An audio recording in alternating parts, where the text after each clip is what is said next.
Une jeune fille blonde de 14 ans virevolte avec désintéressement dans une danse, sans savoir que le roi l'observe attentivement. Henri y va 55 ans, lorsqu'il tombe éperdument amoureux de cette jeune et charmante créature. S'apercevant que le roi lui-même l'observe, la danseuse sourit malicieusement et lève une fléchette minuscule, faisant semblant de viser Henri. La coquetterie de la jeune fille, sa fraîcheur, sa grâce et son charme agissent comme la flèche de Cupidon. La passion submerge Henri, le prive de sa tranquillité et fait de lui un fou insouciant. La danseuse s'appelait Charlotte. Charlotte Marguerite de Montmorency est née en mai 1594. Elle est la fille du connétable de Montmorency. À l'âge de 14 ans, la jeune fille est attachée par son père au ballet de la cour de Marie de Médicis. Le connétable savait que la cour était remplie de grandes tentations et craignait que sa fille innocente n'y soit exposée, c'est pourquoi il a fiancé Charlotte à Bassompierre. Le mariage devait avoir lieu peu de temps après, mais de Montmorency tomba malade et la célébration dut être reportée. Le roi, tombé amoureux de Charlotte, se renseigne immédiatement sur elle. La nouvelle qu'elle est sur le point de devenir une femme mariée le bouleverse. Le duc de Bouillon vient soudain à la rescousse d'Henri. Il lui dit que mademoiselle de Montmorency pourrait être un bon parti pour le prince de Condé. Le roi est immédiatement enthousiaste. Le fait est qu'Henri était sûr que le prince était indifférent aux jeunes filles et qu'il était donc prudent de lui donner Charlotte. Lorsque le roi vit Charlotte, la première chose qu'il lui demanda fut qui elle épouserait, si elle avait le choix entre deux prétendants, Bassompierre et le prince de Condé.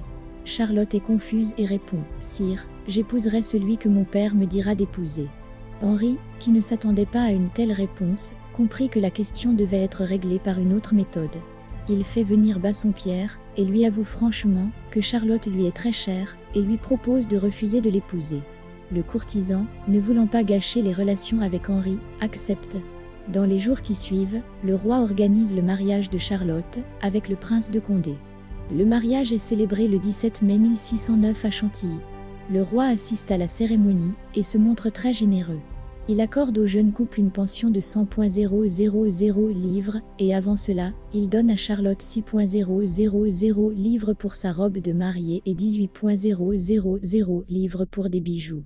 Mais Henri se trompait lourdement en croyant que de Condé serait un mari malléable. Dès que le prince se rendit compte que le roi était attiré par sa femme, il commença immédiatement à lui mettre des bâtons dans les roues par tous les moyens possibles. Il en vint même à avoir une conversation franche entre eux, mais le dialogue fut émotionnel, sur un ton élevé, et n'apporta pas à Henri le résultat escompté. Dans sa lettre au ministre des Finances, le roi se plaint « Mon ami, le prince est ici, et il est absolument odieux. Vous seriez furieux, si vous entendiez ce qu'il dit de moi.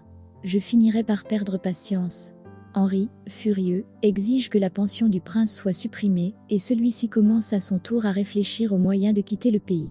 Mais d'abord, de Condé cache Charlotte dans ses châteaux, l'emmenant d'un endroit à l'autre.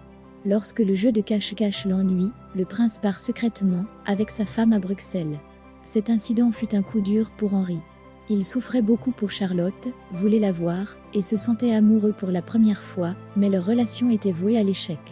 Son âme brûlait de jalousie, de ressentiment, de douleur et de colère. Henri menaça Bruxelles des mesures les plus brutales, si les fugitifs ne lui étaient pas livrés. On ne sait pas comment les choses se seraient terminées, car tout s'arrêta soudainement.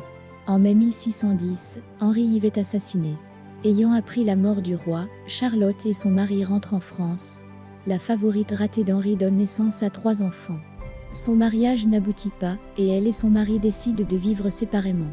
Charlotte vit jusqu'en décembre 1650 et meurt à l'âge de 56 ans. Merci d'avoir regardé ce film.